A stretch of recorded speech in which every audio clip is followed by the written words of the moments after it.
నమస్తే, welcome to LP news. నేను తరి రాజశేఖర్. ముందుగా హెడ్లైన్స్ చూద్దాం. జగిత్యాల జిల్లా మెట్పల్లి ప్రభుత్వ ఆసుపత్రి మెడికల్లో ఆమెకు మతుమరుపా లేదా మెడికల్ మాత్రలు సరిగ్గా తెలియదా అంటూ ఆసుపత్రికి వచ్చిన రోగులు గుసగుసలాడుతున్నారు. సాధారణంగా ఎక్కడైనా సిబ్బంది నూతనంగా విధుల్లో చేరడంతో కొన్ని పొరపాట్లు జరగడం సహజమే, కానీ ఇక్కడ కొంచెం తారుమారైన రోగి ప్రాణాలు కోల్పోవాల్సిన పరిస్థితి ఉందని ఆసుపత్రికి వచ్చిన రోగులు లబోదిబో అంటున్నారు. అయినా అసలు విషయం ఏంటంటే, ఆసుపత్రిలో మెడికల్కు వచ్చిన రోగిని నీ చీటి ఇవ్వమని చెప్పి అడిగి తీసుకున్న తర్వాత ఇది ఇక్కడే ఉంది, ఎవరు పెట్టారని అదే పేషెంట్ను మీరే పెట్టారా అంటూ మళ్ళీ అడగడం ఆమె మతిమరుపుకు నిదర్శనమని అంటున్నారు అక్కడున్న రోగులు. అలానే నో ఎంట్రీ నుండి లోపలికి వస్తే మందులు ఇవ్వం, ఇక్కడ రోగులకు ఒక సిస్టమ్ ఉంటుంది, అందరూ క్యూలో ఉండాలి అని ఆసుపత్రి సిబ్బంది ఒకవైపు చెబుతూనే మరోవైపు ఇలా కానిస్తున్నారు. చూడండి, ఇక్కడ ఒక సిస్టమ్ పెట్టిరు, ఆ సిస్టమ్ తొలిపోవాలా, ఆడోళ్ళైనా మొగోళ్ళైనా అందరికి ఒకటే సిస్టమ్. తెలిసిన ఆసుపత్రి పేషెంట్లకు మందులు ఇవ్వడం, క్యూలో వచ్చిన వారిని మర్చిపోవడం వంటివి చేస్తున్నారు. అయితే కొన్ని రోజుల క్రితం ఒక పేషెంట్కి ఒక టాబ్లెట్కు బదులు ఇంకో టాబ్లెట్ ఇస్తే పేషెంట్స్కి మోషన్స్, వాంతులు జరిగినట్లు సమాచారం. పొత్తి కడుపు నొప్పని వస్తే డెలివరీకి ఇచ్చే మందులిచ్చి డెలివరీకి సిద్ధం చేశారంటూ కుటుంబ సభ్యులు వాపోయారు. ఇట్టి విషయంపై డాక్టర్ను వివరణ అడగగా మందుల విషయంలో ఎలాంటి తారుమారు జరగలేదని వివరణ ఇచ్చారు. కావున ఇప్పటికైనా ఉన్నతాధికారులు దృష్టి సారించి మెడికల్లో పనిచేస్తున్న సిబ్బందిపై ఒక నిఘా ఉంచాల్సిందిగా ఆసుపత్రికి వచ్చే రోగులు వేడుకుంటున్నారు. మందులు తారుమారైతే మా ప్రాణాలకు దిక్కెవరంటూ ఆసుపత్రికి వచ్చిన రోగులు సిబ్బందిపై భగ్గుమంటున్నారు. ఏమైందమ్మా? లేవట్నా?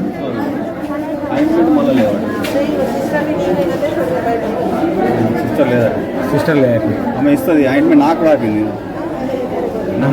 మందు రాలే అన్నాయి, మళ్ళీ బాగుంది. సరిగా లేదు, ఉండే కంటిన్యూ అవుతున్నది, 3 నెలలు అవుతుంది. మా తర్వాత కదా మందు రాలేదు. కాదు, ఇప్పుడు వీళ్ళు తీసుకున్నారు కదా, మరి వాళ్ళకి ఇయ్యలేరా? మొత్తం ఇయ్యలే, నాకు ఇయ్యలే. మొత్తం ఇయ్యలేరా? 3 ఇచ్చే. ఎందుకు లేవట్నా? మీకు తెలియదు అట్నా?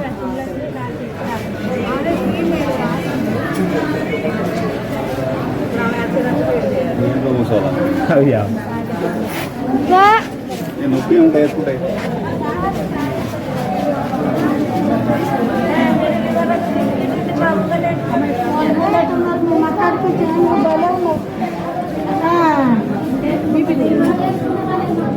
అవును, ఓళ్ళు ఎనుకుంటే ఏందమ్మా, ఇక్కడ కుర్చీలో కూర్చుని ఎందుకు ఈ ఆర్గ్యుమెంట్? ఎందుకమ్మా లైన్లో రావాలి? ఎక్కడన్నా ఉండు, అవన్నీ చెప్పొద్దు.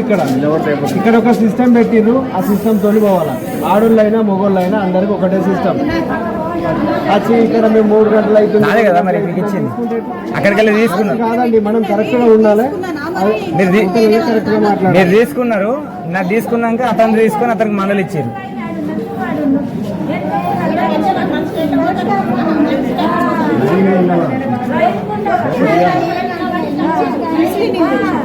అవును, ఆడోళ్ళు ఆన్లైన్ ఒకటేనా?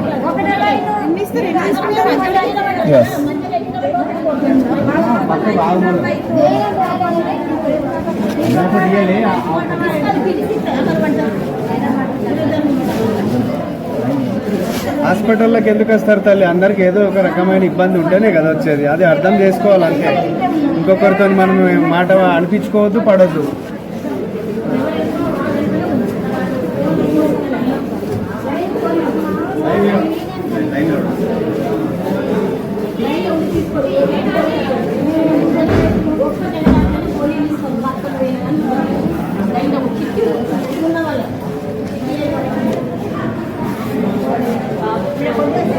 వీటికి నీడిల్స్ కూడా ఉంటాయి కదా?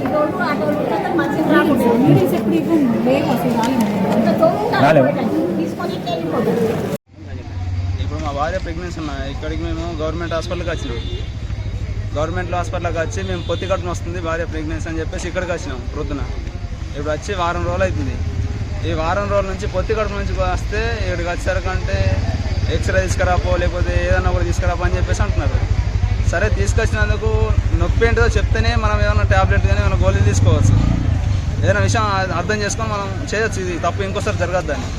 ఇక్కడికి వచ్చిన తర్వాత ఆమెకు ఇప్పుడు డెలివరీ టైము ఇంకా నెల 25 రోజులు ఉంది.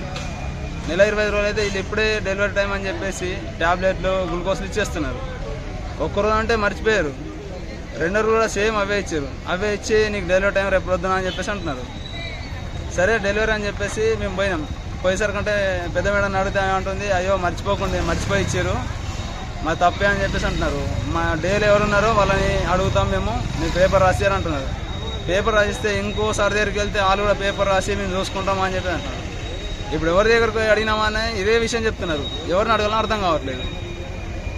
ఇప్పుడు ఎవరి సిస్టర్ని అడిగితే మేము మర్చిపోయి ఇచ్చినాము డైలీ ఉన్న సిస్టర్లని అని చెప్పేసి అంటున్నారు. కొన్ని నైట్ షిఫ్ట్ అడిగితే వాళ్ళు ఏమంటున్నారు, మాకు తెలియదు, ఇంకా నెల టైం ఉంది కదా, నువ్వు ఎందుకు వచ్చినా వీడికి ఈ టైంలో అని చెప్పేసి అంటున్నారు. ఎన్ని రోజుల కింద వచ్చి హాస్పిటల్? మేము వచ్చి వారం రోజులు అవుతుంది. వారం రోజుల నుంచి ఇదే విషయం చెప్తున్నారు. మేము వచ్చింది వేరే విషయానికి అయితే ఈ విషయం చెప్తున్నారు. మేడం మా తప్పైంది, అదే తప్పైంది కాదు, ఏ రోజులకి ఇచ్చాడు మేము తీసుకున్నాం, అది మా తప్పైంది. అక్కడ మందులు ఇక్కడ మీకు వచ్చింది మా తప్పైందని అని వాళ్ళు అంటున్నారు. ప్రెగ్నెంట్ ఒట్టి మనిషి అయితే మేము పట్టించుకోకూడదు. ప్రెగ్నెంట్ మనిషి ఇవాళ రేపు ఎన్ని కథలు జరుగుతున్నాయి అమ్మకు. అమ్మ తప్ప ఇప్పుడు సార్ కూడా అడిగారు మా తప్పైంది అమ్మకు, అది ఒకటే రాంగ్ నెంబర్ అయిపోయింది. అదే మరి నువ్వు కరెక్ట్ ఉన్న వార్త మేము ఆకుల కోసం తీయకున్న వార్త మేము సపరేట్ కదా. ఇంకా నిలబెట్టుకో 2 నెలలకు కిల్లని ఉంటుండే, నువ్వు అప్పుడే ఇచ్చినావు. రేపే ఆపరేషన్ అని మళ్ళీ అప్పుడే గంటకు మళ్ళీ గుంజుకపోయినావు. మేము సస్త పత్తని మేము ఇంటికాడికి వెళ్ళి ఉరికొచ్చినాం. మరి ఆ పిల్ల ప్రాబ్లం అయినా కానీ పెయిన్ అబ్డామిన్ తోటి రక్తం తక్కువ ఉండి అడ్మిట్ అయింది. దానివల్ల ఐరన్ సుక్రోజ్ పెట్టినాం. దానివల్ల కడుపు నొప్పి వస్తుంది అంటే డల్కోలక్స్ టాబ్లెట్లు వేసినాం, డివాడిలని రిపెట్టినాం. కానీ వాళ్ళు ఏంటంటే గ్లూకోజులు ఇవ్వడం వల్ల ఆపరేషన్కి రెడీ చేసినామని పొరపాటు పడ్డారు. ఆమెది ఇంకా డెలివరీ టైం నెల రోజులు ఉంది. ఇంకా నెల రోజులు మరి ఏదో మందులు అవి చేసిండ్రని చెప్పి చెప్తాను, చేంజ్ చేసిండ్రు వేరే వాళ్ళకి ఇచ్చేటి. అట్లాంటిది ఏం జరగలేదు.